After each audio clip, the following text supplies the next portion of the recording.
Audio? Audio?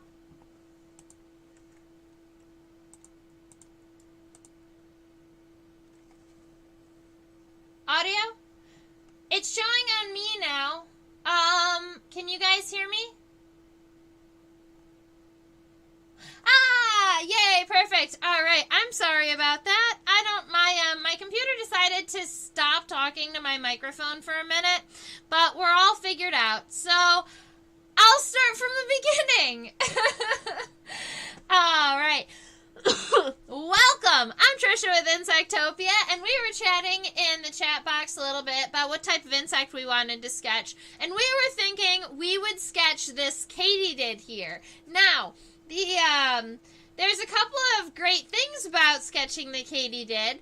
We're going to be able to see all types of really very close-up features, but this is as far as zoomed out as my microscope gets on this guy, because the Katydid is so large. I think it's the best specimen to sketch, especially because you have, it's a female, so you have that really long ovipositor, and we have the ability to look at her in this lateral point of view, so we'll be able to really get in and like look at really close details on the jumping legs and stuff. So I think that this is going to be a lot of fun, but I have to get her measured.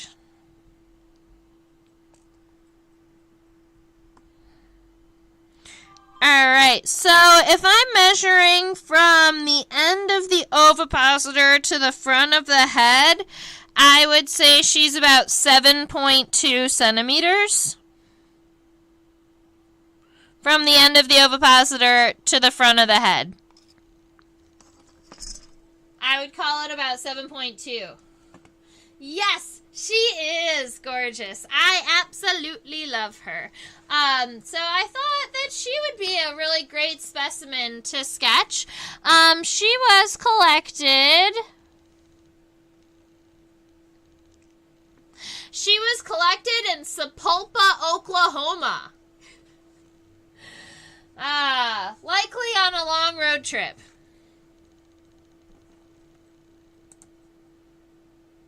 2010. Yep, that was a long road trip.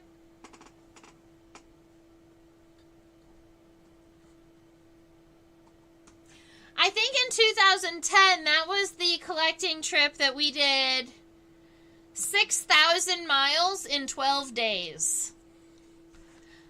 All right, let's see. I had just pulled out this book, The Grasshoppers, Katydids, and Crickets of the U.S., thinking that I might be able to find our Katydid in here. There's these really beautiful color plates in this book. And so if you're into grasshoppers and crickets and katydids, especially here in the U.S., I think that it's definitely a worthwhile book to have. So I was looking to see if I had any of these. It's definitely a cone head. You can see up there at the top with the little friend. But I'm looking for a green cone head, more like this. What do we think? I think we might have to move our specimen. So there's a couple of different species of coneheads that all look very similar here, and they are all in the same genus. So I'm just gonna give us the genus, and then we'll put SPP at the end. So it is neo, meaning new, cono, meaning conical, cephalus, meaning head. So Neoconocephalus is the genus on this species, and it means new coneheads.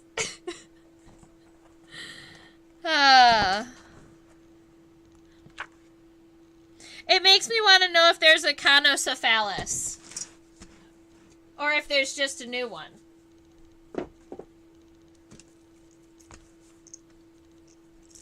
Alright, I'm actually going to just start my sketch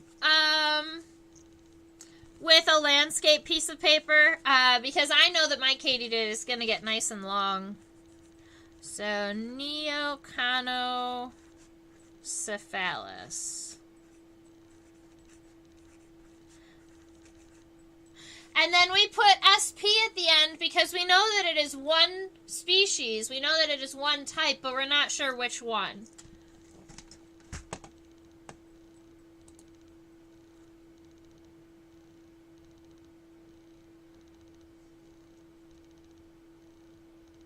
Maybe there is Canocephalus in Eurasia. I was wondering about that. There might be. And maybe when they came over here to the New World, they also found Neocanocephalus. All right. I'm going to get us going on our outline. And I think what I would like to try...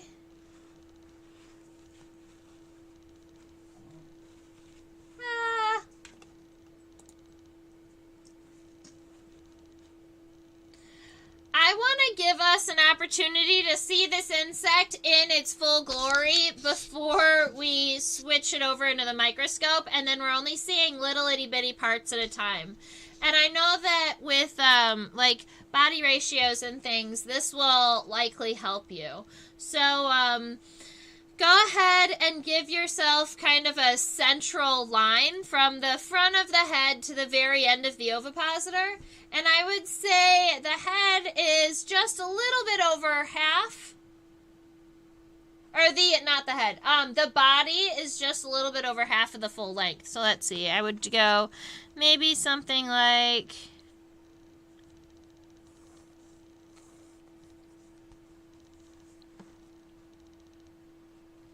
I'm trying to give myself kind of a central line that slants down just a little bit, because I know that the head and the abdomen, they come down just a little bit. And I'm going to get myself a full length first.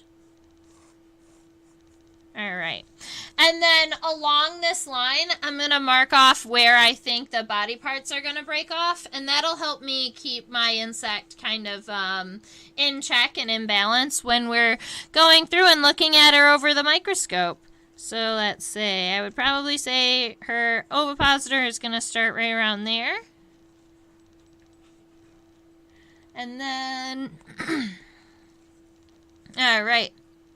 So with our head, obviously, we've got this beautiful cone happening, and the cone is also slanted.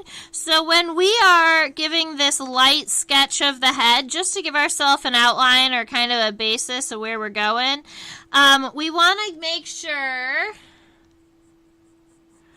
that we're keeping that head very slanted backwards, because the mouth parts are all the way down here. They're back here. And you still have that cone up here in the front of the head, but everything is kind of slanted backwards. This next segment right about here, where you can see the pin is going through, that's the pronotum. So that's our first segment of the thorax. It's gonna come, it comes out and then comes back in, and then there's this really kind of pretty loop here. Something like that.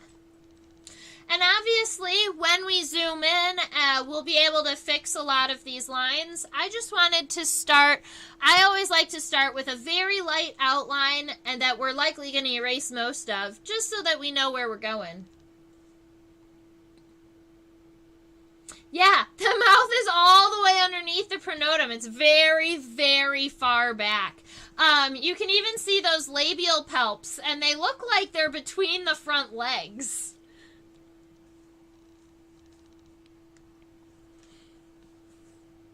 All right, so underneath your pronotum, this is where the coccyx, or the coxal plate of our leg is going to be. So that's kind of like our hip bone coming down in that direction.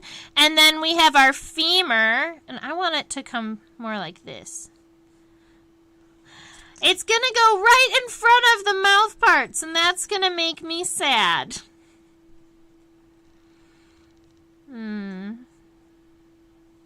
I can't stop it. All right, I'm going to make mine go this way.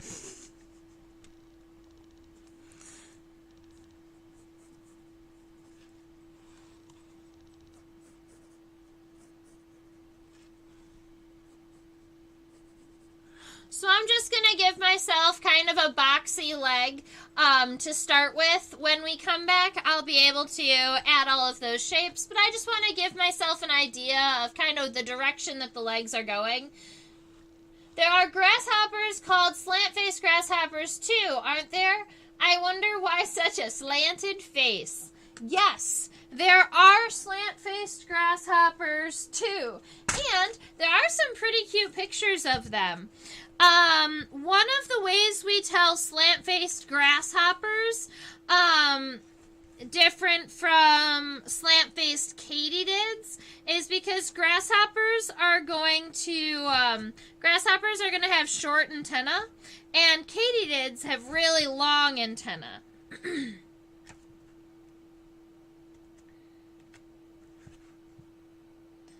I was hoping to find a grasshopper that says slant-faced grasshopper, so I know it was the right one. I've seen a couple of very distinctive...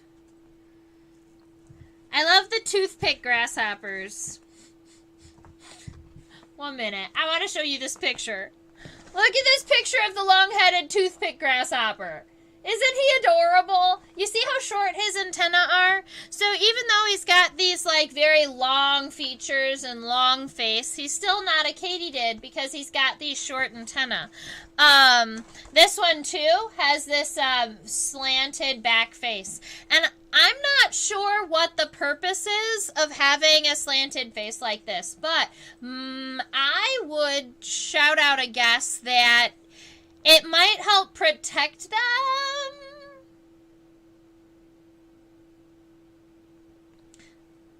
I don't know.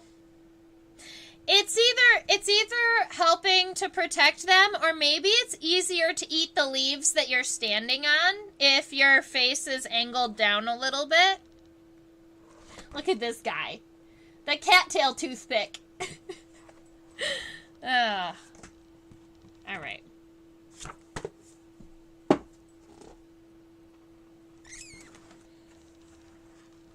Let's get our friend sketched out.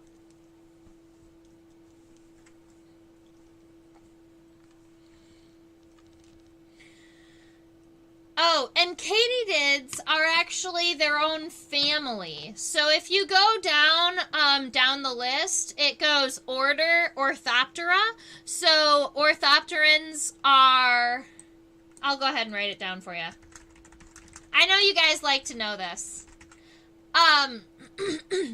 The order is Orthoptera, meaning all grasshoppers, crickets, and katydids. All right. And then our family is Tetigoniidae. I believe.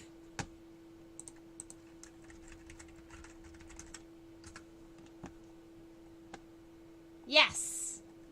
All right. All right, so the family is Tetigoniidae, and then we already knew the genus. Ooh, not that.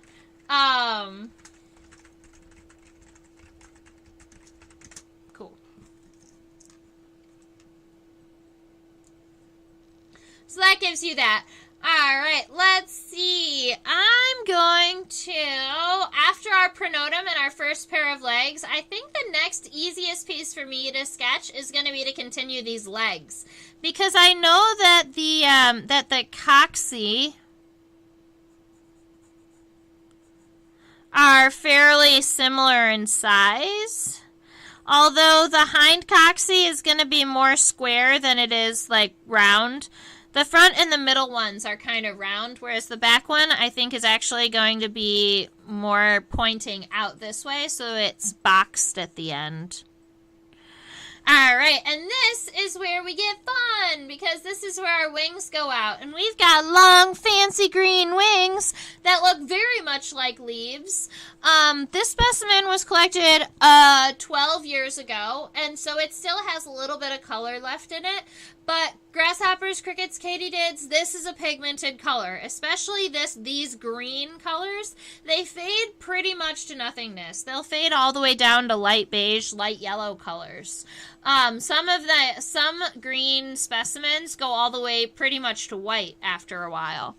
So we're lucky to have a little bit of pigment left, and when we zoom in, we'll be able to see like the wing venations, which very much look like leaves. All right.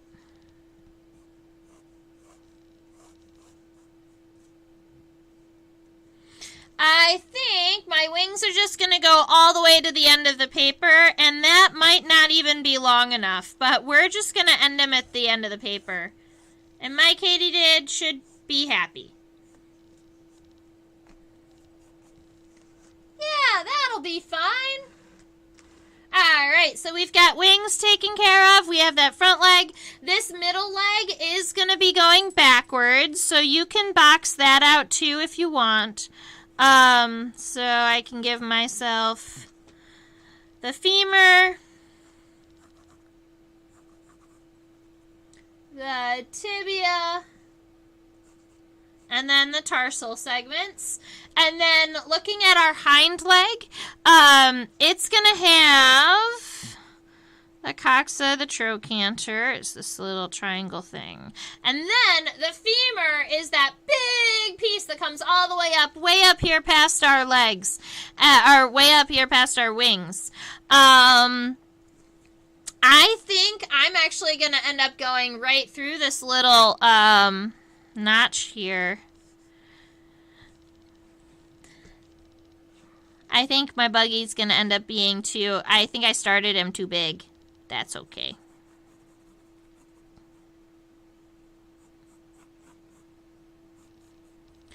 Alright, just make sure that our hind leg starts pretty wide and then goes narrow at the tip. And then that's going to be our femur. Our tibia comes all the way back down. And when we zoom in, we're going to be able to see all of the spines, the tibial spines on our katydid. She has a whole bunch of them. And then at the very end of our tibia, we have tarsal segments. Those are probably going to be more like this. Alright, so, head, thorax, we need our abdomen here. Our abdomen comes down, and because she's a lady, she has this, beautiful ovipositor.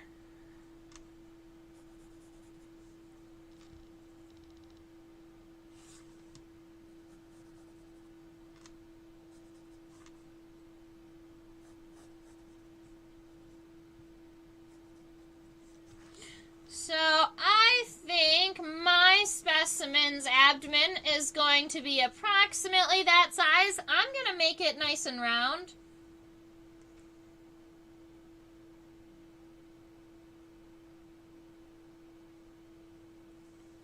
Ooh, that's a good thing to wonder, Susan, if the other body parts between the leg and the body have to be extra reinforced. I know that there are all types of special musculatures happening on the inside of the insect, but unfortunately I never took insect physio, so I'm not sure about how the muscles and the muscular system works inside of the insect's body. Definitely would be super interesting to get into and look up. Alright, I'm going to go ahead and give her an ovipositor, and admittedly, you may have noticed by now, the thorax, my abdomen and ovipositor are probably a little shorter in retrospect than they should be, but I think the specimen is going to turn out just great. And our antenna go approximately like that. Cool. So we have an outline. Yay! All right, so we have a nice rough very light pencil outline that we're going to be able to go back and fix. So let's go and check out our microscope and see what we can see. Put a book under here so we can get a little bit closer. Maybe another book. Yeah. Oh, she looks cute. I know.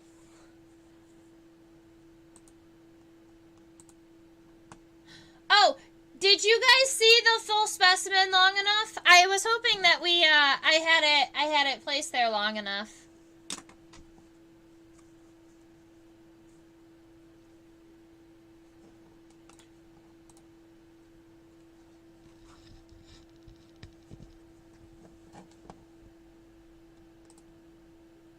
There you go. That's a pretty good image of her. She's so cute. So you can see both, if you look up here in the front, these are what we would consider her maxillary palps because they're connected to her maxilla. And these two palps back here are the labial palps because they're attached to the labium or the bottom lip. And you can kind of see some of those wing venations here without even looking at her under the microscope. But yes, I want to get her under the microscope so that we can go ahead and get some detailed sketches in.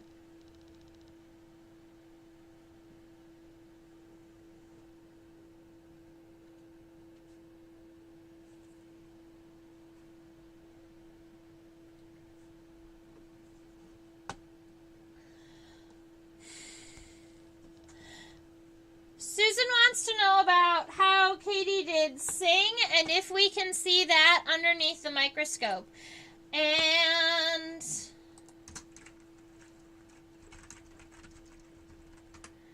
I'll admit, I'm not really sure, so give me 2 seconds. I thought it was through stridulation, like moving.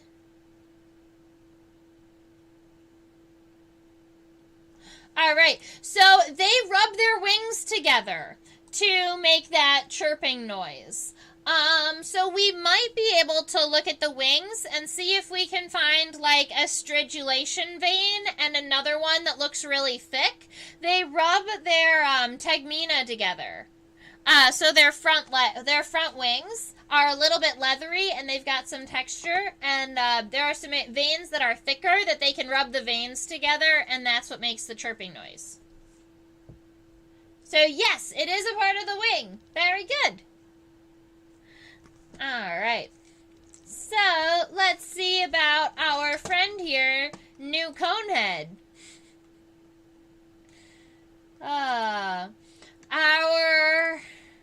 I have not really looked at her underneath. I have not really looked at her underneath a microscope yet, so I'm kind of excited to see some of her features. Like, I wanted to zoom in on this cone here to see if it was a separate. Look at that! It's totally separate! That's funny. Alright, I don't know what that's for. But we're going to sketch it, and I love that it held its color better than the rest of the body. I'm sure that it was all the same color at some point. And that's the other thing, is when you're looking at some of those species in the books, the best way to tell them apart when you're looking at a picture is with the colors. And after they've been passed for a little bit, the colors are not as reliable. So we've got our cone here that is connected on the top of the head, but there is a little bit of a separation between it and where the head kind of starts down. So I'm going to give myself just a little bit of a separation there. Funny enough, if you look all the way down to about here, the scape, or the first segment of the antenna, is still green, but all of the other segments have changed and faded out. Hi, Caitlin! Oh, I'm so glad we have so many people here today. Welcome!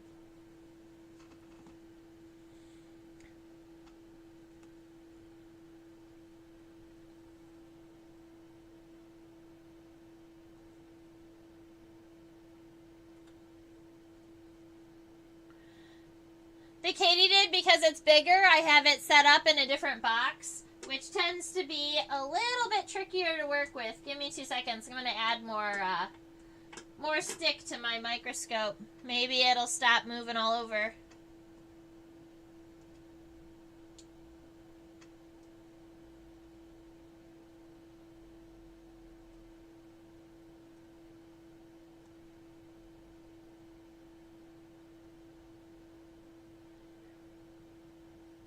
I have this book, Singing Insects of North America, and I recall it saying for coneheads you can ID them by the shape of the black marking on the front underside of the cone. Oh, cool. Maybe we'll have to turn her a little bit. That'll be kind of tricky. Let's get her turned at the end, because I don't want to turn her and hurt her in the middle of our sketch. Alright, so we are going back through and giving ourselves some of these more solid lines where we are happy with the size and shape. I'm pretty happy with this arch down to the pronotum, and then coming down here, that arch of the pronotum. So I'm pretty happy with those lines, and I'm going to work around with them. The front of our head does come in a little bit, so I'm going to arch the front of my head in just the slightest before coming down and out. The bottom of our head, you can just...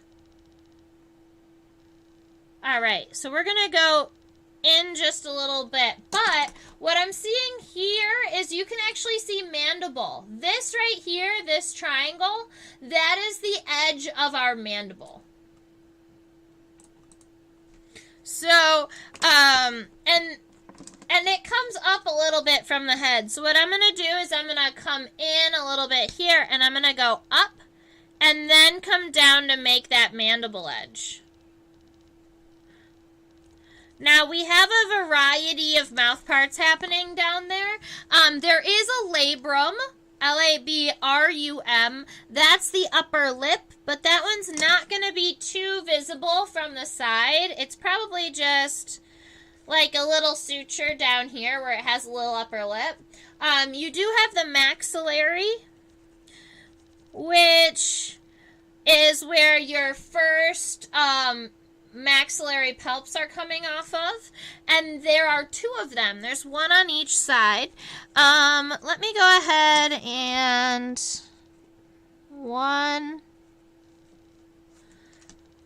We got to move her to see how many segments her maxillary palps are. There they are.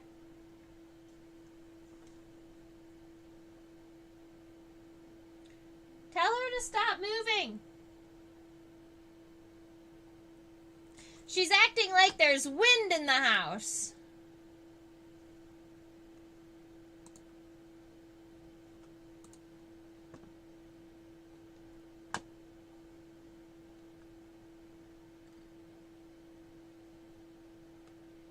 All right.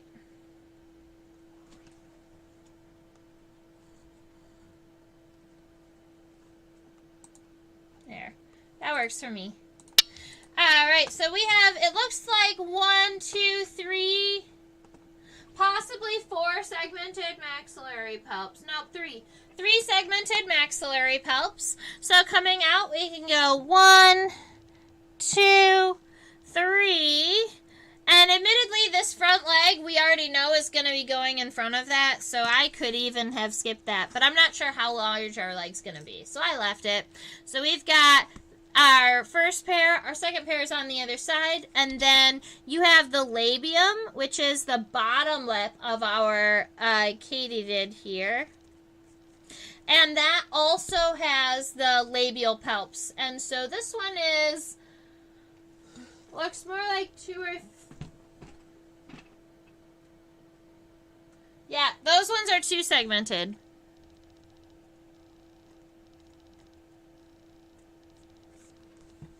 Alrighty, and the only thing left on our head here that is of, like, major note is our eye, or I guess and our antenna. But our eye, way up here at the top of the head. And I always think that that's kind of funny. Funny looking, because the eye is so far away from the mouth and all of the other parts. But I guess it's not really important for Katydid to see what it's eating. It's more important for a Katydid to see a predator coming. So it might make sense for the eyes to be pointing up and the mouth to be pointing down. I wanted to refocus right about here so I could give you a chance to look at our the connection of the antenna to the head right about here in between the compound eye and the cone part of the head. Our antennae are what we would consider cetaceous. I don't know if I've told you this word before. We would call these cetaceous antennae hair-like, very thin, and you could also call them filiform. But I think that it would be more true to say cetaceous because they are seedy-like, her hair-like, very long and thin. A lot of times when I think filiform, I also think, like, you can also see and count the segments. Whereas when I think cetaceous, I think long and thin to the point where you're not going to be counting the segments in here. And there are definitely rules, guys, that break both of those rules. But if I think of, like, a praying mantis antenna, I would probably also call cetaceous. Filiform is correct, too. Bug words can be funny like that. You can be correct, and then you can be more correct. All right.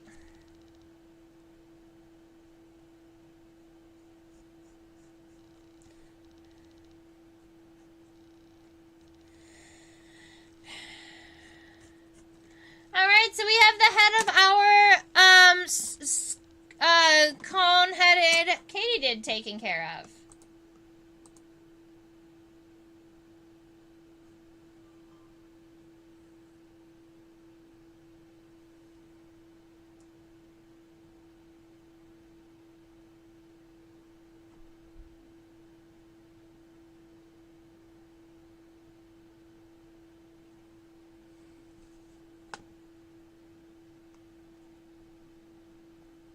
Alright, so we are refocusing up and checking out our pronotum here.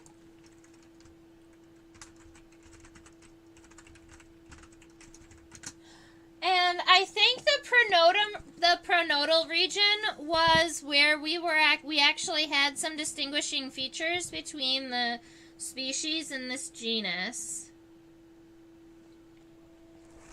It looks like the robust conehead.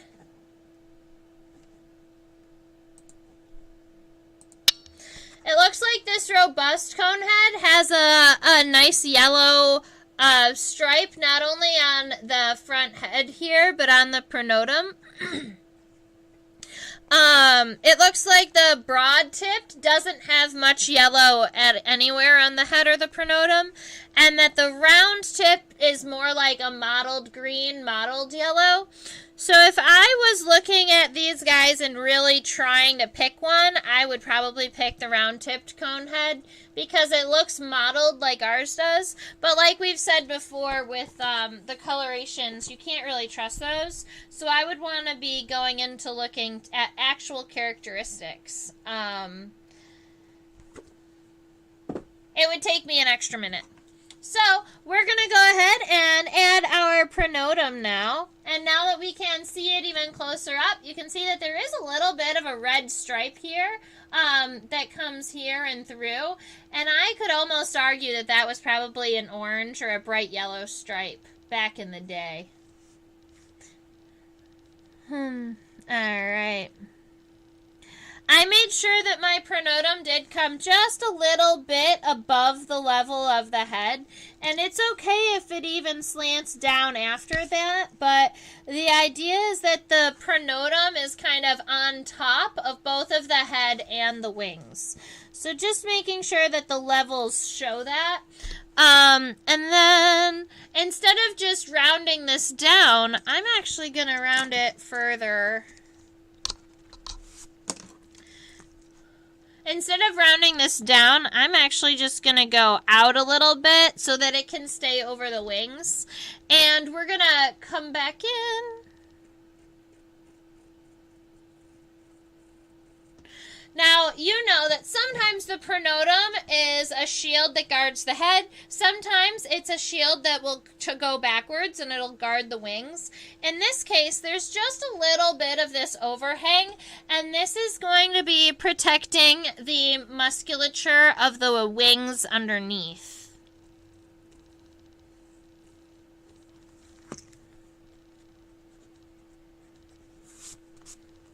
Alright, so we have that pronotal shield taken care of.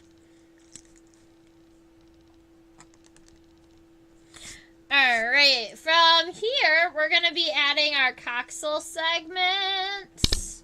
So, I'll go ahead and point those out. Right here at the base of the leg, it looks like this segment that's pretty much still the body. That's the coxae. Now, there is a little kneecap. You can see it only a little bit, and it's not really a kneecap. It's a trochanter, but it's right here, and it sits in between the coxa and the femur. You don't need to sketch that one, but know that it exists. You've got a femur, and then we'll refocus for the tibia and the tarsi. But I want to make sure that we get kind of the base of our legs taken care of. And throughout the body.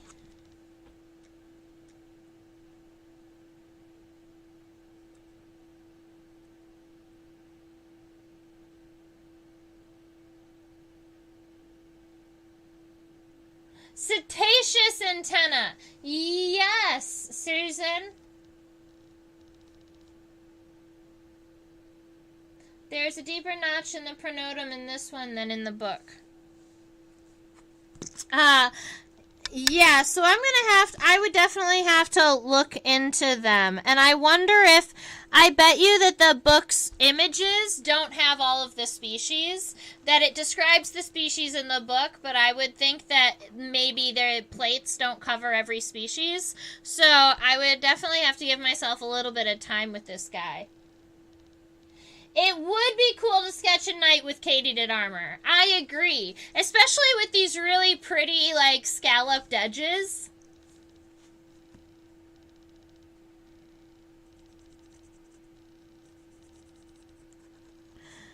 So I brought my coxal segment down like this. I'm making my first coxae a lot smaller than I had originally. I think that I just made it too big the first time because I want to give myself, maybe I can make it just a little bit bigger, but I want to give myself a little bit more space for the body, shift a little bit. So we've got that coxae. The trochanter is going to be kind of coming up back in this direction. So if I was to add another segment and then... Oh, it gets so tricky because I hate drawing on top of our head here.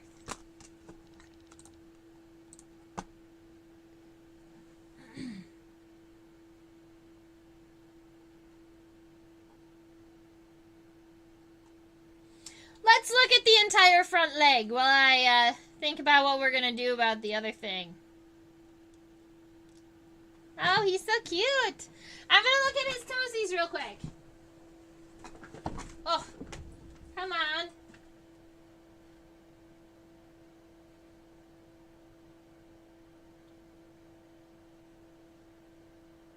Four segments?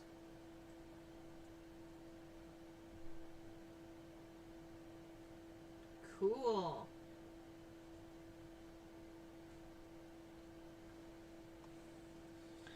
Four-segmented tarsi. They're nifty.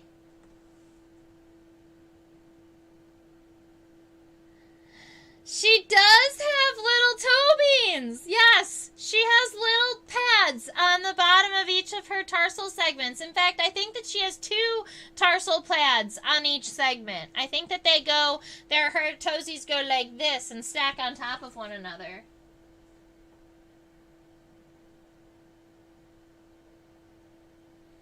Oh, and you wanted me to re-go over cetaceous antenna, which, so how do I say it? I'll do it this way. So you can definitely call these antenna here. You can call them filiform because they are long and straight. Nobody would correct you for that. But if you want to be kind of more correct or more specific, you could say that these are cetaceous antenna because they are long and thin and hair-like. And they are, long, thin, and hair-like, and you can't see the individual segments. A lot of times when I think filiform, I think long, straight, and can have the segments counted, whereas a cetaceous, I think long and straight and millions of segments. Alright, so I'm going to go ahead and just do it. Nope. What I'm going to do is I'm going to not sketch the trochanter because it'll be on the other side.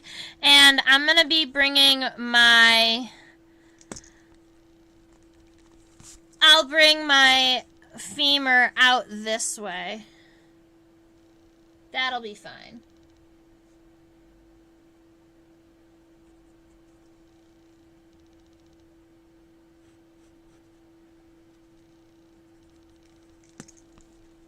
Alright, so I have a femur, and then coming down from the femur, we have our tibia. Our tibia has a number of tibial spines. If you see, those tibial spines are on the inside of the tibia, so pointing either towards the body or towards the back, depending on what angle you are sketching your friend at. And I'm just going to go ahead and give myself the long tibia to start, and then go back in and add some of those spines, because they aren't really wide spines. They're more like hair, thin, sharp spines.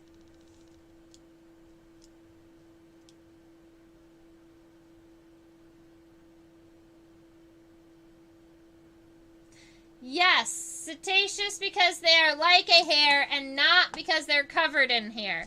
Because if it looked like it was covered in hair, we would call it plumose.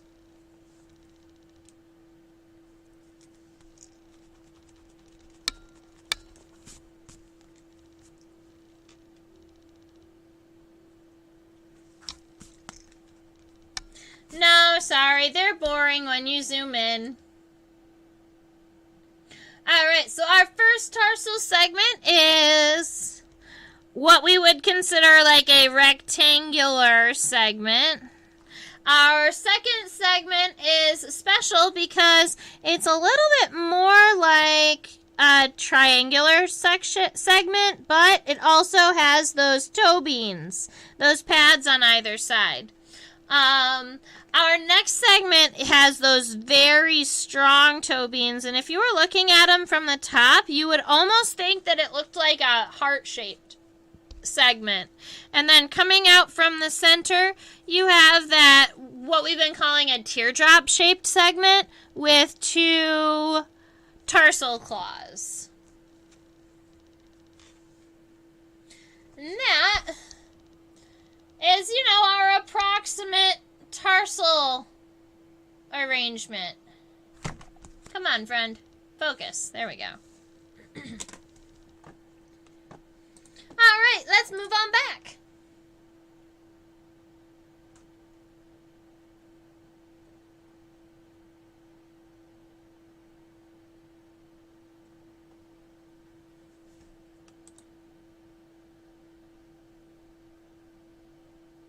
She's so pretty.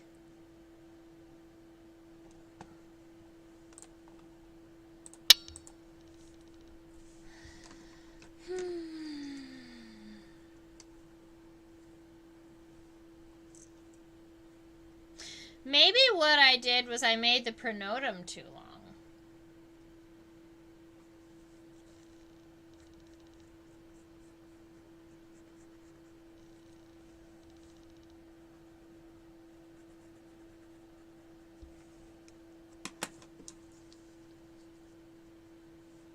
That's what it is.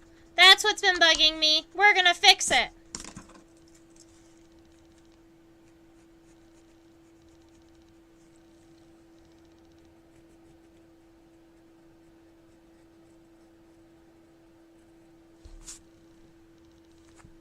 Much better.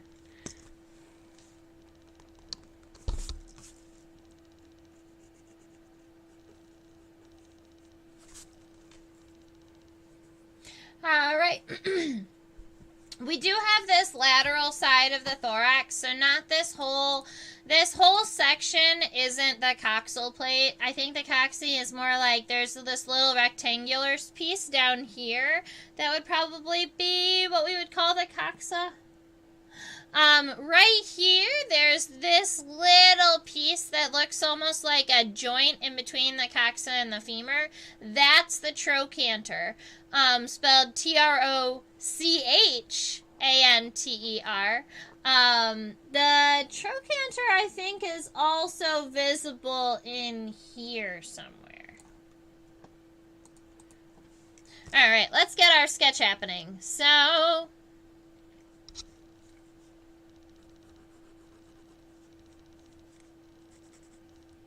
I am doing a little bit of ad-libbing on my specimen because I'm shifting some of the body up a little bit, but this will work out well.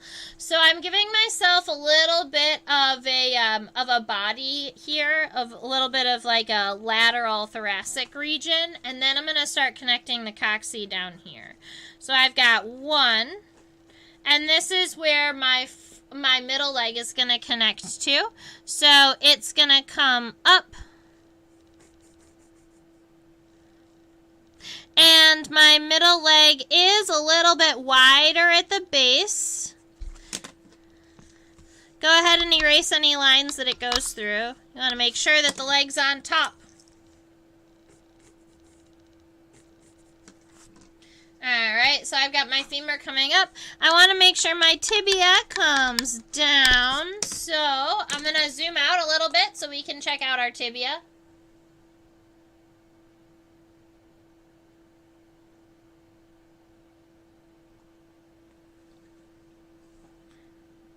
There we go. So you can see that she still has tibial spines.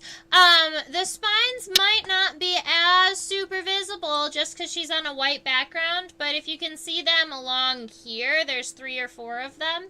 And I do believe they continue on up. They just get smaller and smaller and smaller until you reach the top. So once you get all the way up here, they are pretty small. So our tibia connects all the way up here and moves down.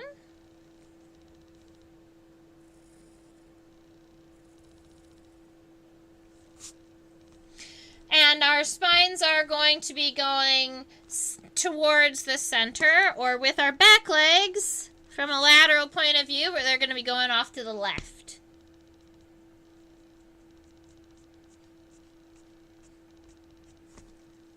Cool. And then we have the same exact tarsal arrangement for our middle legs than as we did for the front legs. I guess I can scoot it up just a little bit. Maybe I'll even zoom in this time for when we're sketching it.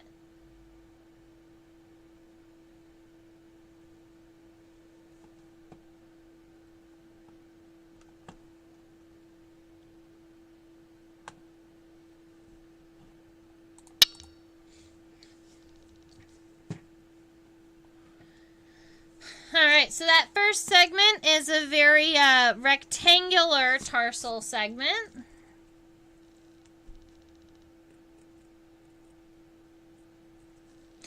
And then the next one is more like an ice cream cone, more triangular.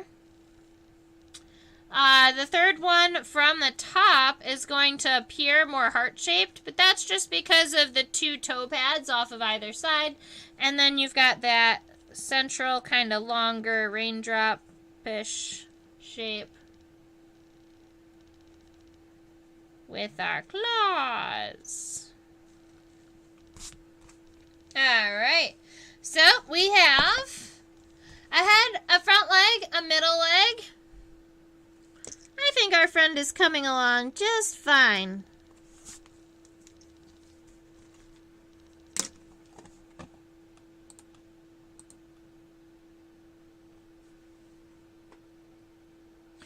So, one of the first times that I was collecting the, I had been collecting the predatory katydids in Arizona, and it was a dark and stormy night, and the bugs were still flying, and so I was all excited, and I was out collecting bugs until the wee hours of the night, and getting soaked and collecting bugs. But I saw this huge, absolutely ginormous katydid, probably let's see, like a good 4.5, maybe 5 inches. Like a ginormous katydid. And it was impressive. And there are those big katydids. They actually will sometimes eat roadkill too. They're kind of predatory. And I had collected it in my net, and I was all excited. And I went to pick it up with my hands, like I do every katydid. And I went to go pinch it here. And they had the flexibility to turn around. And he bit me. Ouch. Yeah. And it hurt. I was surprised. I didn't, like, yes. Oh, predatory katydids. Yes. I call them predatory katydids. They do predate on each other. There are katydids that, like, eat other katydids and other grasshoppers and stuff. But most of the time, they're actually feeding on, like, roadkill. So they're more like detritivores. They'll eat dead things that they find. But they need a high amount of protein.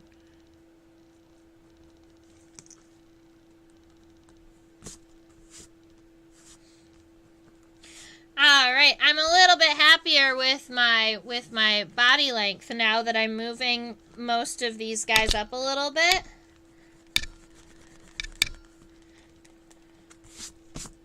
Alright, so I've got, this is my coxal segment for my hind leg here. And from here, I'm going to be making that really long femur. You can see it has that arch on the top side, but it's mostly straight on the bottom side. And so you can use that bottom side as a guideline.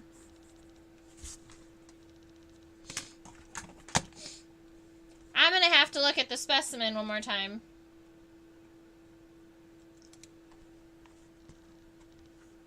Big katydid, big mandibles, but you kind of asked for it. I mean, that's a true statement. You know, I can never be mad at insects for fighting back because, I'm kind of asking for it.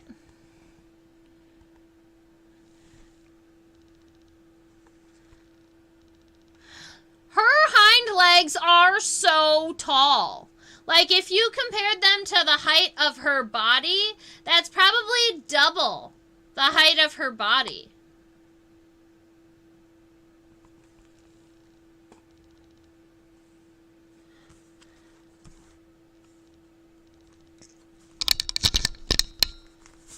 Alright, we're going to try this.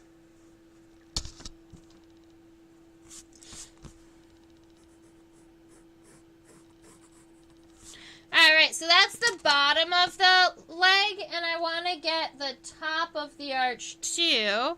And so it's wide at the base and narrows up at the top, and then we're going to go ahead and we're going to zoom at we're going to check out kind of like where the femur meets the tibia.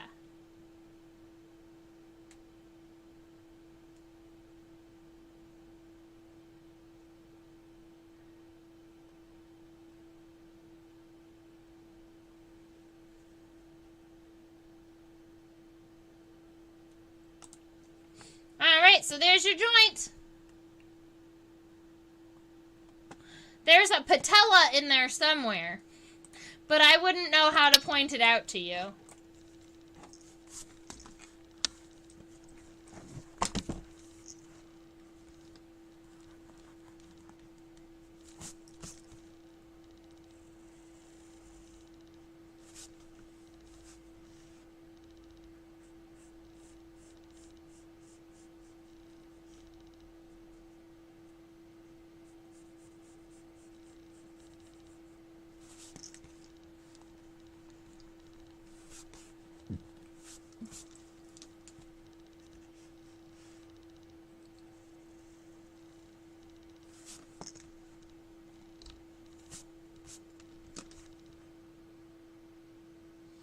The femur and tibia each are as long as her body.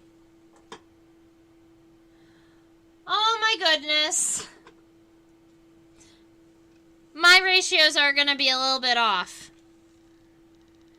That's amazing. She needs longer femurs.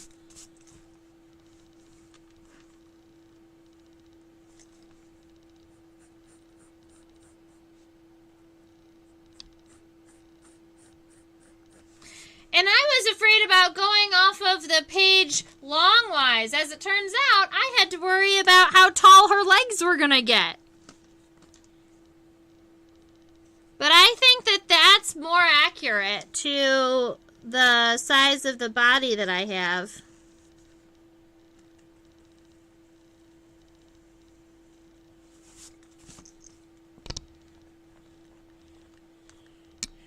Alright, so they're wider at the base, they become narrower up at the tip, and then you've got the tibia that also comes down from our femur way up there in the sky.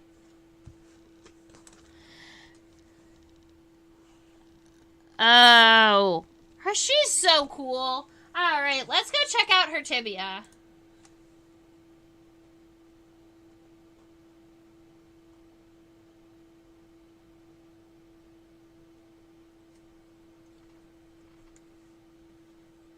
So up close to the top of her tibia, they're just long and thin, right? But then as you get closer and closer to the tarsal segments, she gets some nasty spines on her hind tibia.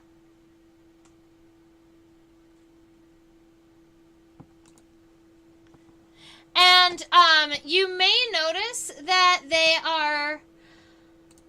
you may notice that these spines kind of come in pairs, and that's not because they're right next to each other. If we were to turn her 90 degrees, the back side of her leg is like flat. If you were to cut a, how can I say this? If you were to cut it in, not profile, but like in half, and you were going to look at the cross section of it, it would be a D shape. And the back side is the flat side, or maybe even a little bit concave. And then there are spines on either side. And you'll see when we get all the way down to the base, there is actually a point to it being that way.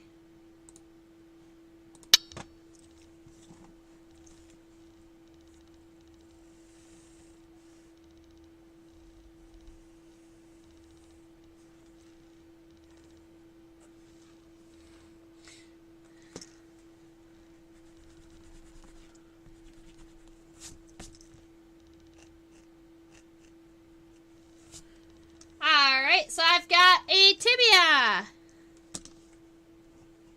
Let's go ahead and scooch down a little bit. I want to look at where I want to just scroll a little bit and then look at where the tibia meet. Right here. The tarsi.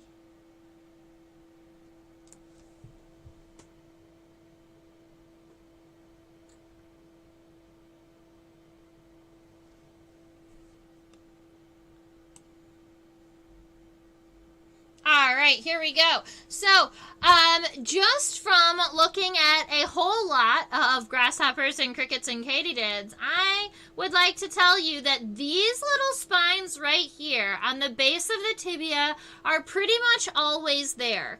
We never talk about them as a character. We never say how many of them there are, or like, I've never read a couplet that tries to describe these. I would call them tibial spurs, but they have a different use than just cleaning. This is where our katydid gets its power to jump from, right? So if we have this huge femur and this huge tibia and then all these little tarsal segments, we're not pushing from the tarsal segments. We are pushing from the base of this tibia out when we jump. And so having at the very, very base of the tibia, not just a flat edge, but ending it in those sharp little spines, because our friend here needs those little spines so that she can jump long distances.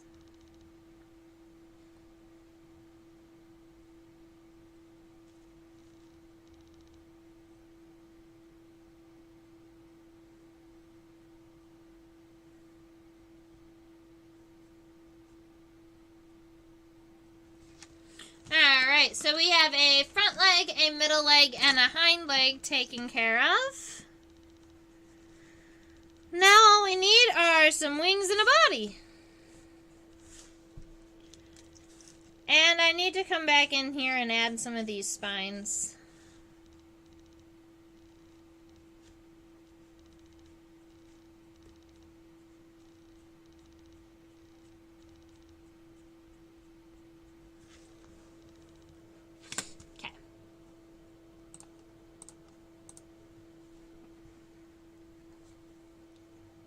Beautiful ovipositor. Okay. Let's see. We are heading to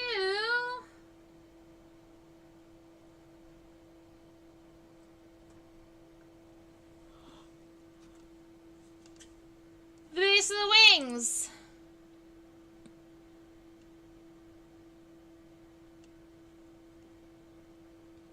And there's a part of me, you know, the texture part of me that really, really wants to check out the texturing on these wings.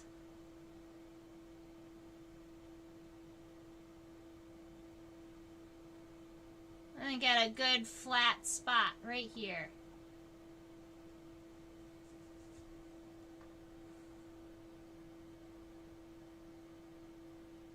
How cool that is. Oh, that's so much fun.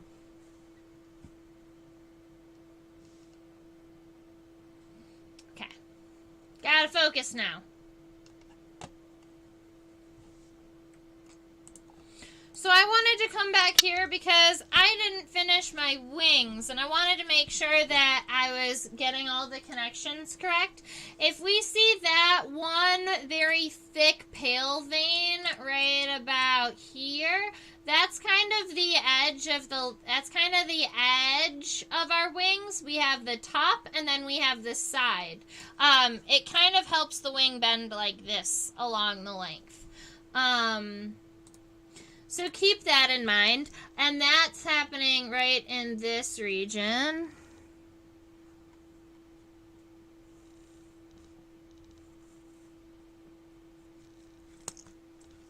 Alright, I'm going to get my wings situated all the way out here. I was pretty happy with the length.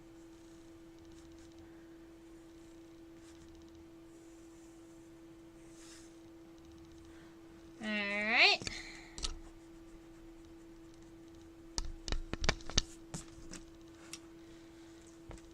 The bottom side of the wing comes out right around here.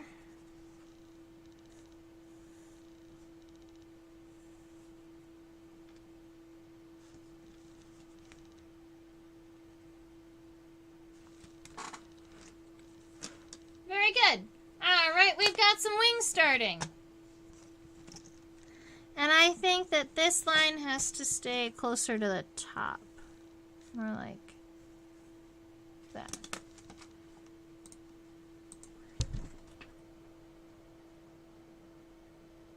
No, it was falling.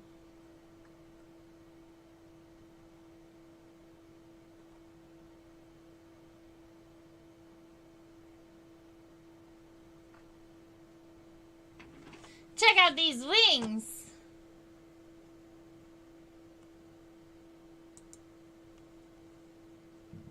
So when we're looking at our wings here, that line that I thought was going to be mostly staying up at close to the top actually does fall down right after the wings. So the angle where the top and the side of the wings are is actually up here. It goes up. This vein curves down and then meets the bottom. So let's see. Once it comes and hits this hind leg, we start going down.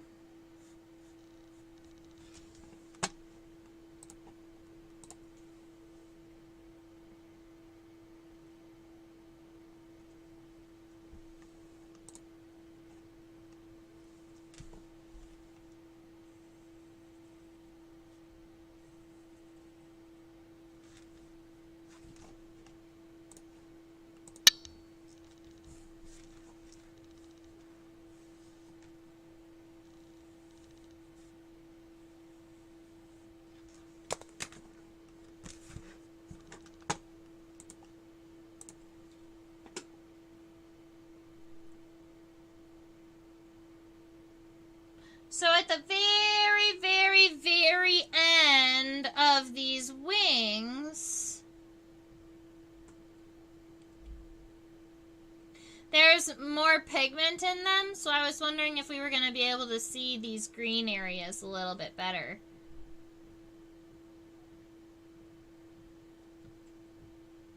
Yeah.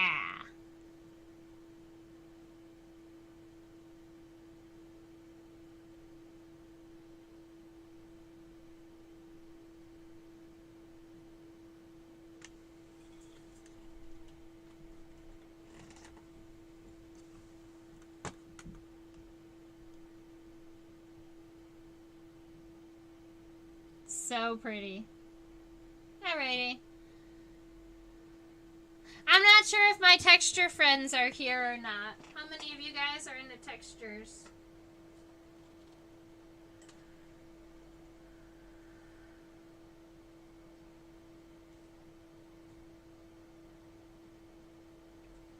Alright, so here's our abdomen.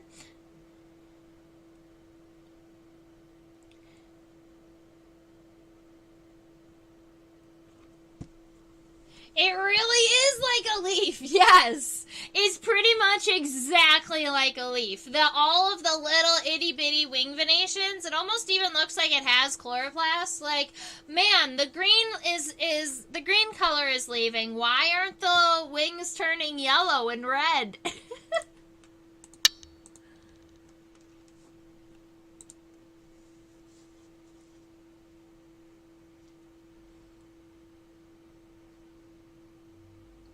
Little green Circe.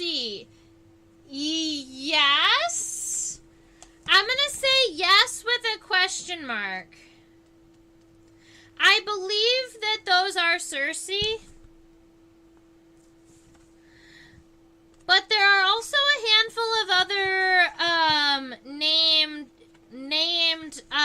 genitalia down there in that region.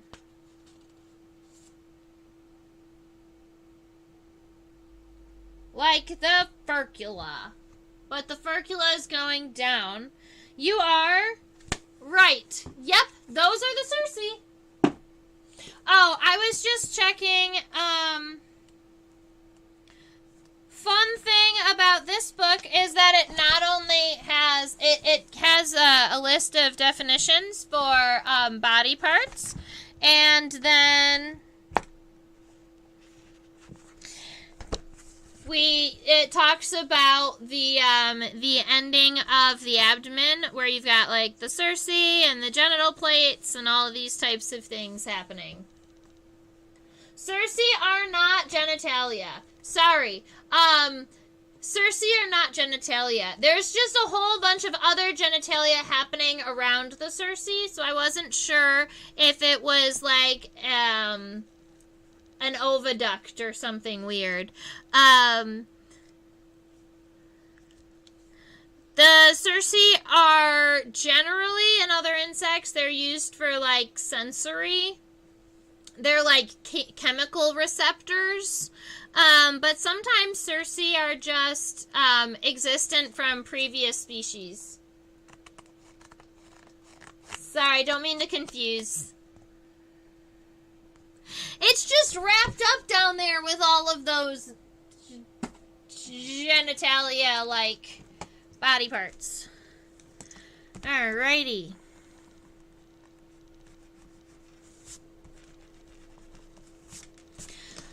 So, let's add this abdomen now. Butt antenna. Yep. I've never heard them described that way, but I automatically loved it. If I ever hear that, I'm just going to agree. Yep. Butt antenna. They're not as important as head antenna, but hey, if you need to sense a chemical, they're there for you. Alright, when you're looking at the side of our katydid, you can definitely see the difference between the sternites and the tergites. So I know that we've talked about these in the past, but just as a reminder, the tergites are on the top or on the back of the top. So these ones up here are the sternites. Are the tergites. Bloop, bloop, bloop. Gonna get you guys confused. The tergites are on the top. These ones are the tergites. Up here. Alright. Then,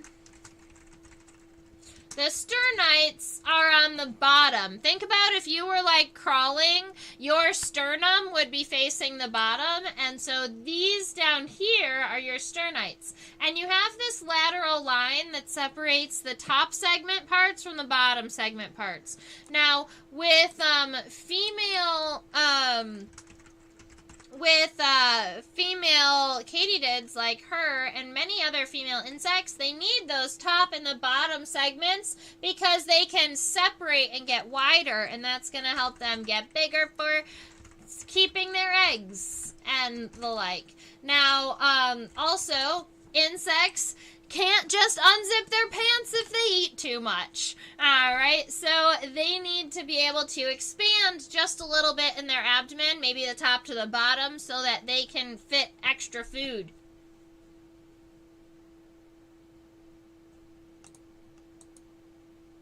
With the stone centipede, you wrote it the other way.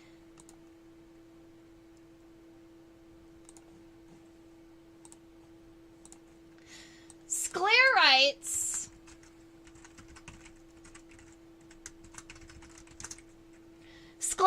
are both of them.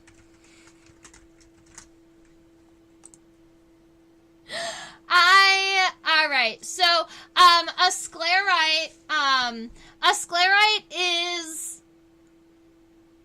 one piece of the exoskeleton.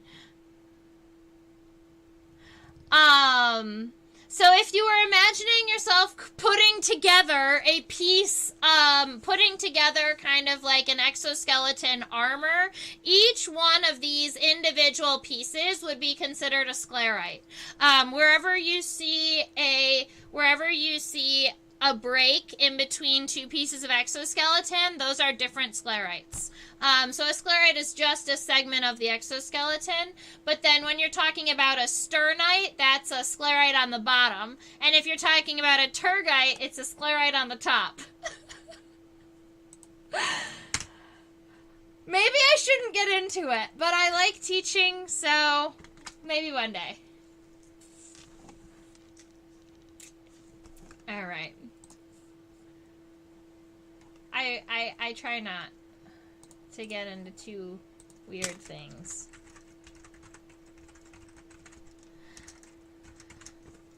All right, so we've got our hind leg here. I want to add our abdomen, and I know our abdomen kind of comes up into our wings a little bit, and it does make our wings a little bit darker, so I'm going to shade that area in. I think it'll make it look kind of cool. And I'm just giving myself this overall shape for the abdomen before I kind of attach my ovipositor and the like. I want to get this overall shape, and I'm actually pretty happy with that. Now, what I'm going to do is I'm going to give it that lateral line between the tergites and the sternites. So right about here. You give it mostly on the top with a little bit on the bottom, right? Now, I'm not sure if we're going to be able to count every individual abdominal segment because you've got some hidden in here.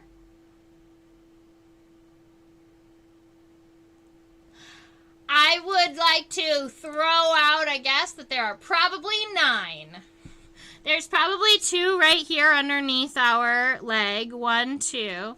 And then we've got a 3, 4, 5, 6, 7, 8, and then a little 9 at the end.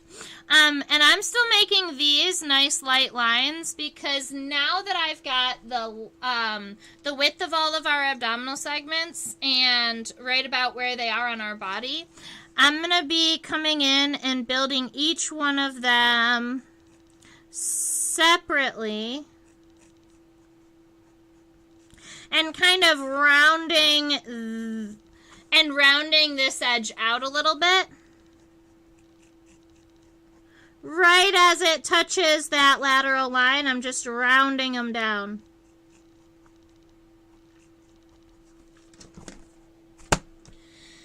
And then we've got our sternites.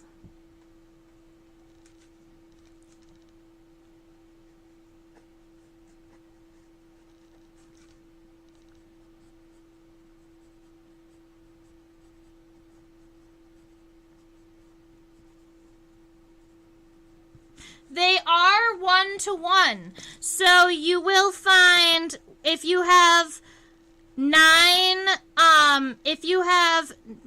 tergites on the top, you're going to have 9 sternites on the bottom. They will match up evenly.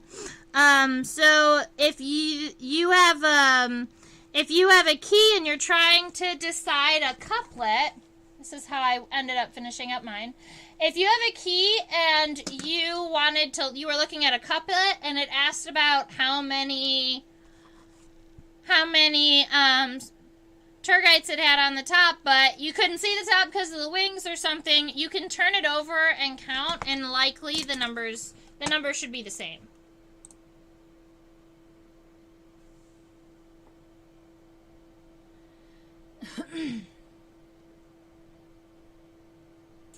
No problem, Hashi.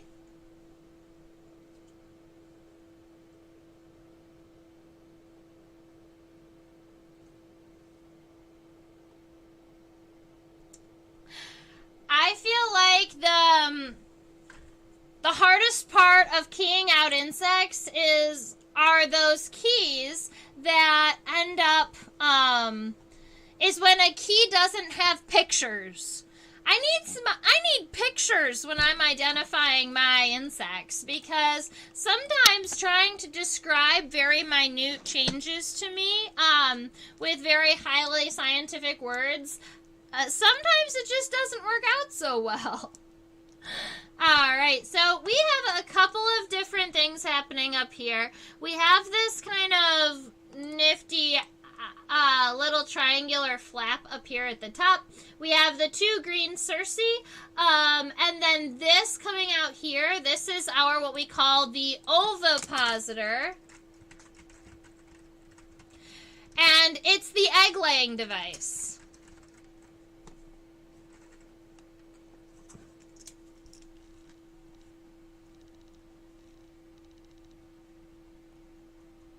There were actually some keys that I was running and using so regularly that I ended up drawing my own diagrams for certain couplets, because I would have insects that would go down one or the other, and I was so tired of trying to figure out where exactly it was. I started drawing myself diagrams for some keys.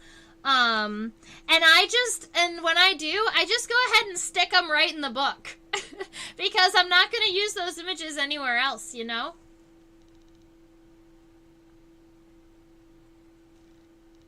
It's like entomologist cheat codes. Alright, so I went in and I added those to Cersei. Thank you, Susan, for pointing those out. I feel you saw them before I did, and I love that.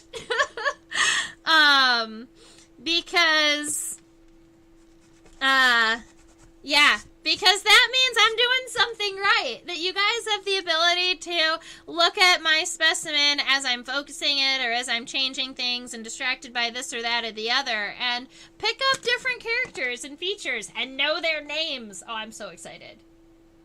What is the red bit?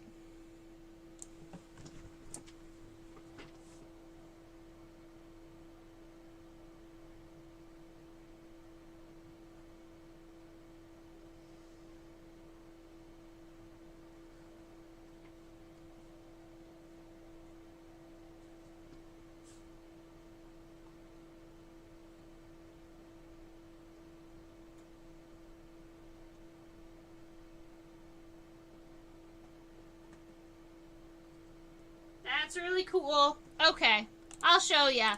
So,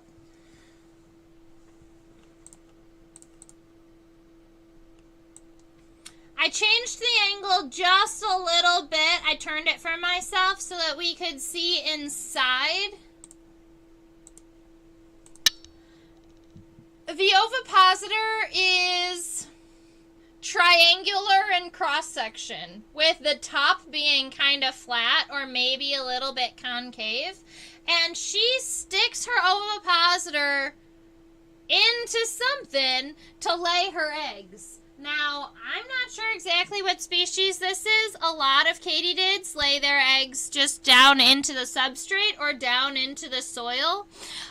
This one was collected in Sapulpa, Oklahoma. Creek County. I would guess that red stuff is a little bit of the substrate or a little bit of the dirt left over from the last time that she laid her eggs. Because she will stick her body from the tip of her ovipositor all the way down to the base of her abdomen. She'll bury her entire ovipositor while she's laying eggs. And so the red bit doesn't look like a part of an insect. It looks more just like substrate or dirt of some type.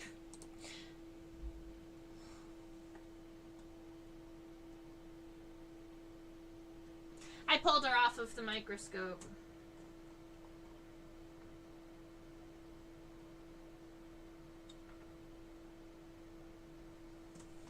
Yeah, it's kind of stuck in there.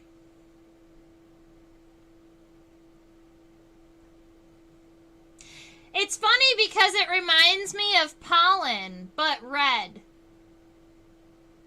I wonder if she was laying in some type of... Do they have red soils in Oklahoma? Is that where I said she's from? Oklahoma, yeah. Do they have red soil in Oklahoma?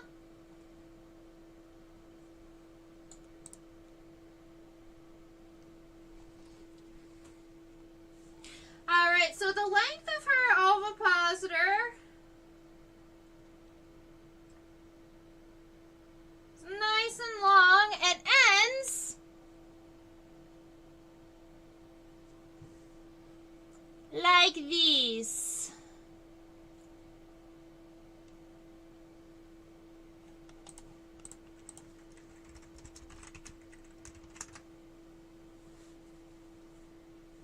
Why is dirt red in Oklahoma? Look at that. Yes, they do. That's what it is. It is red dirt from the last time that she was laying eggs in Oklahoma. Which is great because you know that I collected the specimen after she continued the next generation. The bright red soil characteristic of Oklahoma has a name. Port. Oh, cool. And you know, I've never looked at an ovipositor so close at the end. You see how this part here is a little bit wider? That my guess is that that's kind of the egg shoot.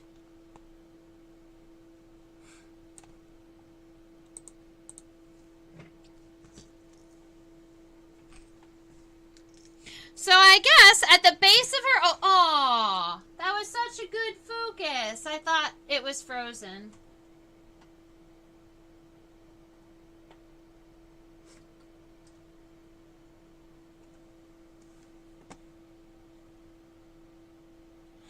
Is there a hole or a slit that we can see at the end?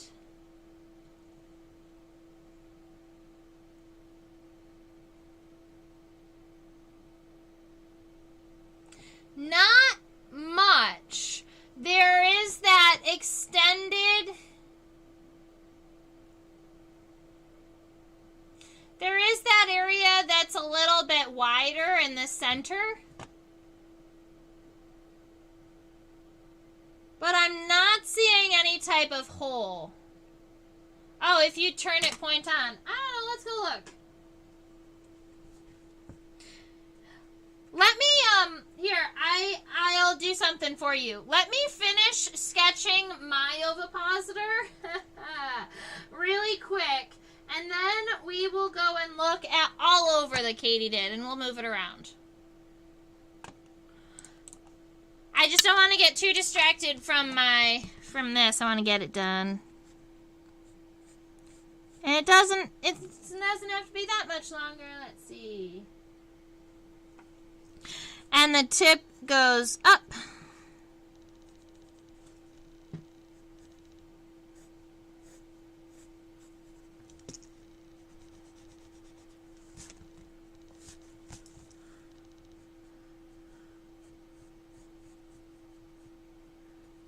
Admittedly, I think that after getting my legs all situated and correctly, I think that my wings could have been just a little bit longer. But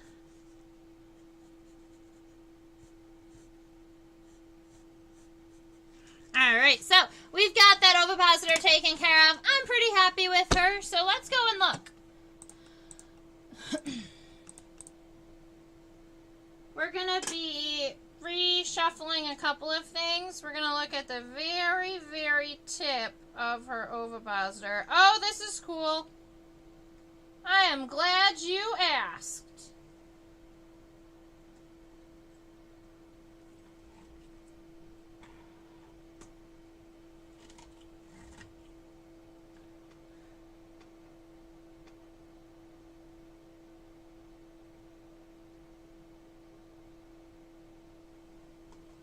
But I can't see it way up there. Let's see.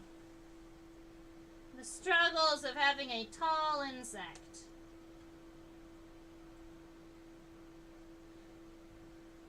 So that rib was not the egg shoot.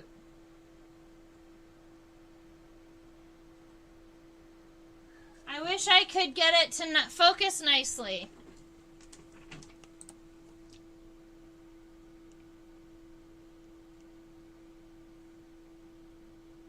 So, the ovipositor does split at the end. It fans out into two pieces like this. So that's a sheath that's guarding the ovipositor is my guess, if it's opening up like that. But I don't see the actual egg-laying device then in between.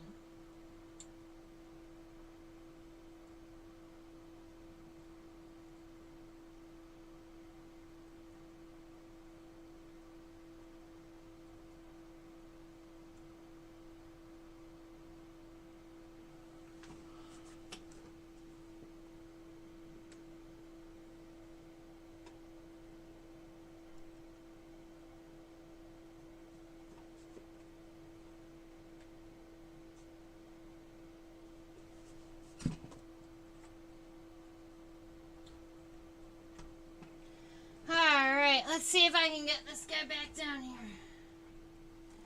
Whew.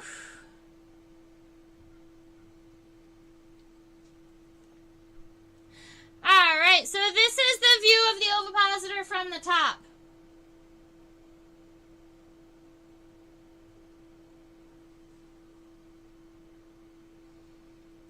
It opens up like two little pine needles.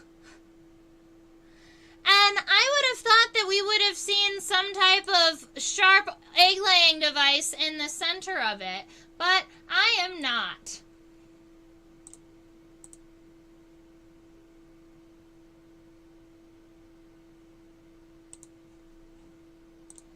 I have thoughts, but I'm not sure that any of them are right, admittedly. I've never really watched a katydid lay its eggs. I thought that they had a sharp egg-laying device like a cricket would have. But it's possible. Yes, this big green blurry thing up here at the top, that's the wing. This down here, the 1 and then the 2, that's the ovipositor. So when we were looking at it from the side, we were just looking at the 1. And then when I turned it so that we could see it from point down, realized that it wasn't... Because I thought that it was triangular in function, but it's not. It's two thin strips that sit next to each other.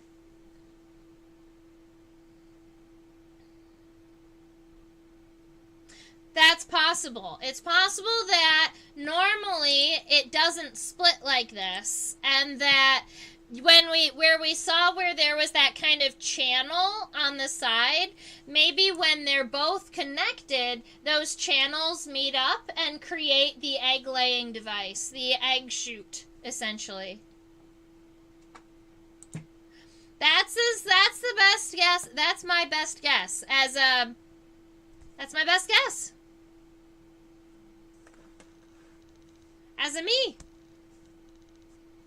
She's so pretty. I loved sketching this katydid. I didn't think I was going to love sketching a katydid because grasshoppers are a little bit trickier. But this one, I'm pretty happy with this one. Alright, so I also told you at the end I could go ahead and turn... We were going to turn our specimen so that we were looking at it head on. So that we could see some type of dark spot on it.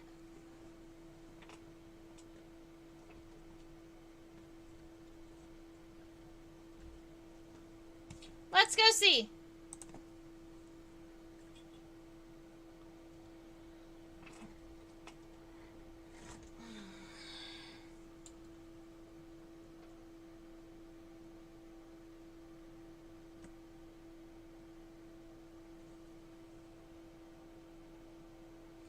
Well, I am not seeing any dark spots along the front of the head that would be maybe distinguishing characteristics, but like you said, it's very possible that they fade over time.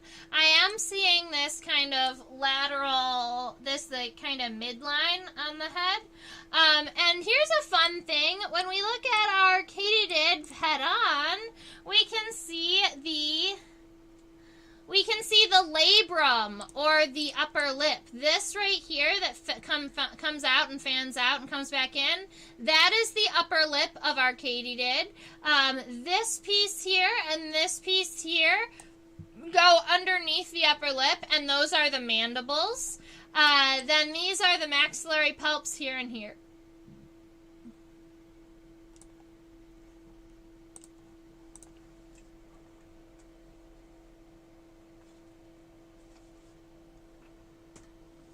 So the only other thing I can think of that we asked about was maybe looking at the wings to see if we could find, maybe looking at the wings to see if we could find the characteristic that our katydids use to chirp.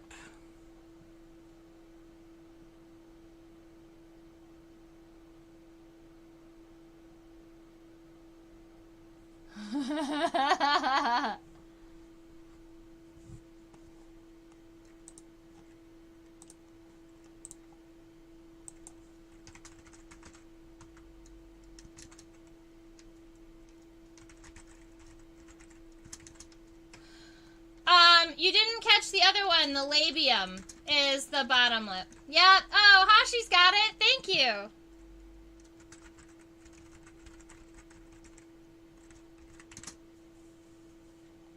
She looks like a marmot or groundhog. Yeah, I could see that. Kind of with those two coming down up there.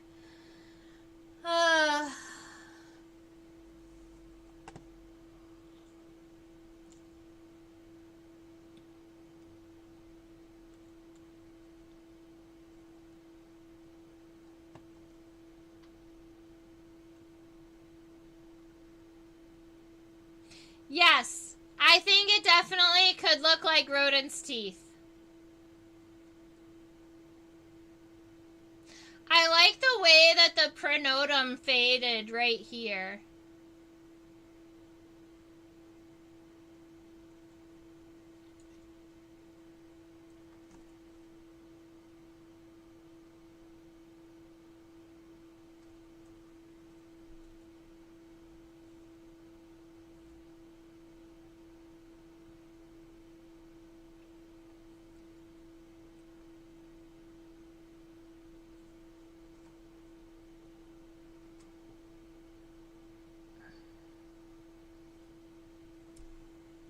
Look how pretty she is.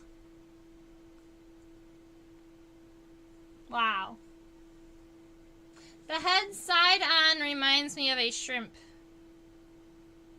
I could see that.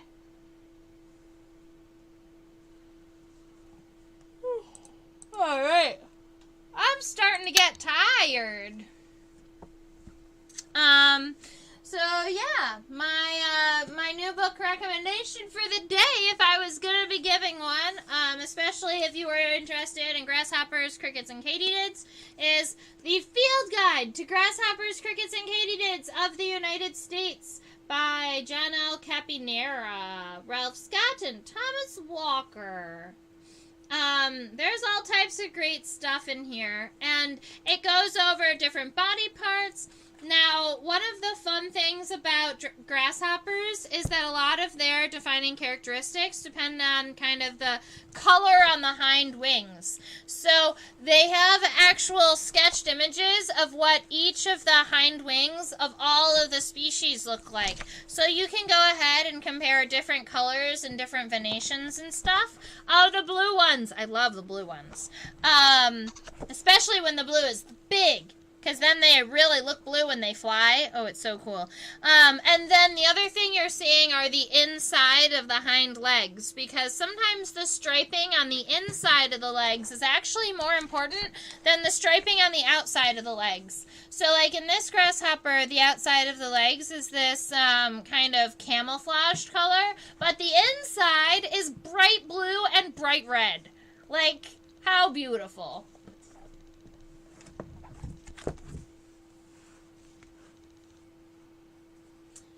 You've seen Christmas ornaments with that pattern. That's fun. Punctations on the pronotum.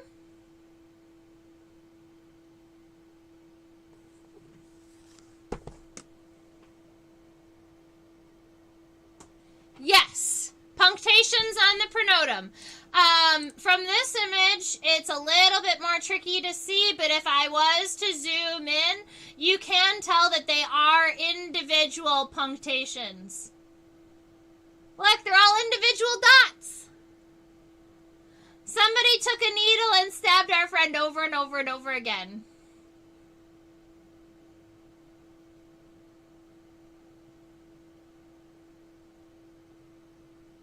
So when you use a stippling definition, stippling is when you shade with dots. When you stipple, especially on an insect like this, it's very realistic to the patterning because that pronotum is definitely covered with punctations.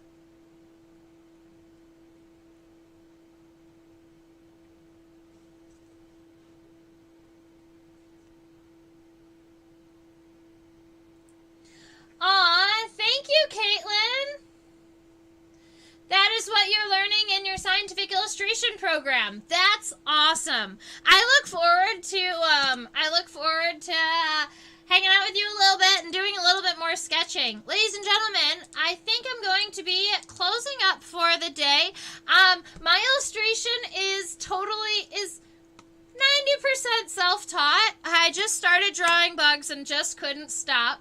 And then looking at them under the microscope, and now I'm drawing something like 5 new bugs a week with you guys and then with other classes that I'm teaching. I also teach on OutSchool, and I teach to students ages 5 to 8 and 9 to 12. So I teach a scientific illustration class for 9-year-olds. It's a lot of fun.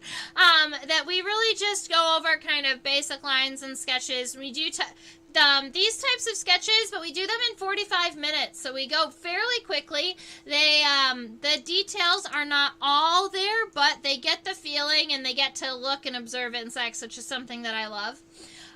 If you wanted to share your illustrations that you made with me today, I always like seeing them. You can send them to my email address, which I'm just going to write here. It's Trisha@theinsectopia.com. So you can always send me emails to this email address, and then I'll respond, and we can chat bugs. If you have a cool picture, if you want me to identify something for you, or if you just want to share your sketches with me, I love seeing them, and I like to see what people take from the classes, especially because my sketches are always black and white, but yours tend to be full of beautiful colors because you guys have the time to do so while I'm talking at you and telling stories and stuff, so that's great. Do you think the punctations reduce drag while flying like those on a golf ball? Oh, I love that thought, Marmotta. I had never even considered that. I'm going to write a little note to myself that says punctations and flight, ? I would have to look it up because I've never even considered it, but thinking about it, that makes a lot of sense. That makes a lot of sense. So if any of you do want to share sketches with me, go ahead and share them there. Caitlin, if you follow along or sketch any other bugs and you want to share them, I'm always down for emailing back and forth, sharing our knowledge. So that little icon up there is to remind you to subscribe to my channel. Now, I appreciate all of you guys who are chatting with me now because I know you are subscribed because only my subscribers can chat in the chat box. So I really super duper appreciate all of the support. And if you have that little notification bell turned on, then you're getting the ding ding every time I go live and it buzzes your phone and then you are like, oh yeah, I'm going to go draw with Trisha. This right here is a QR code to my PayPal link. It's just if you are feeling generous and would like to leave a tip for Insectopia, it's always super appreciated.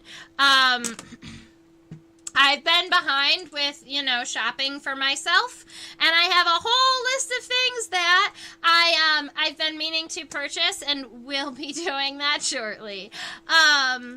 And so feel free to drop me a couple dollars for coffee or whatever you would like.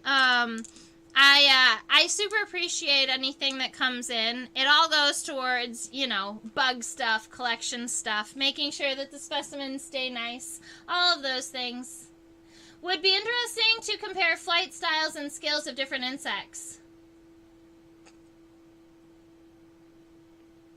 Yeah, there are a lot of beetles that have punctations, and there's also a lot of, there are just a lot of punctations in general in insects. It's a very common texture, which is why it's one of the first texture words that we talk about, and I really kind of drive in, because they're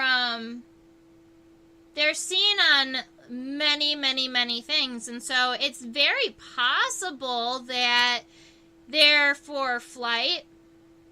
The only punctations that I can think of that actually had a purpose when they were created that I can think of. Like, the only purpose that I can think of for punctations would have been on the backs of female diving beetles to stop the males from mating with them.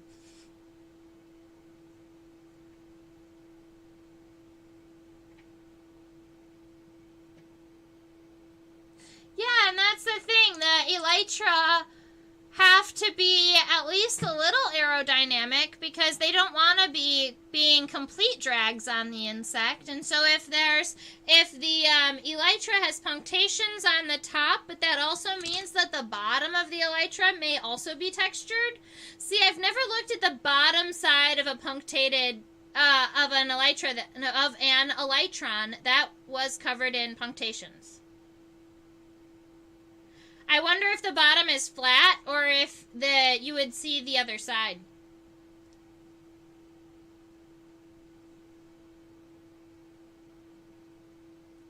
Yes! Dragonflies are amazing and fast flyers. The fastest dragonfly in the world can fly 35 miles an hour.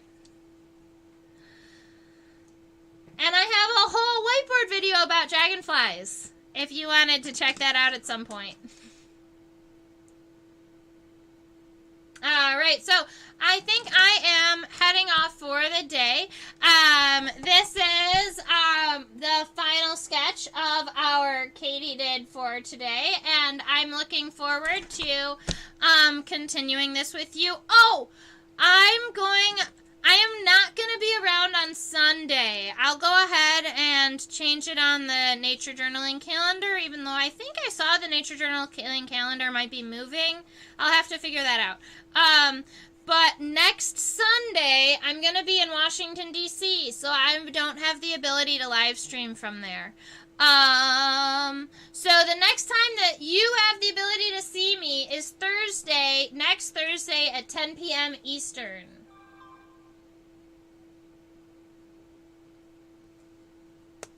Oh, I said the singular form of elytra. Yes, that is elytron. I wrote it in the chat box because I don't really have the ability to, I don't want to change this screen here.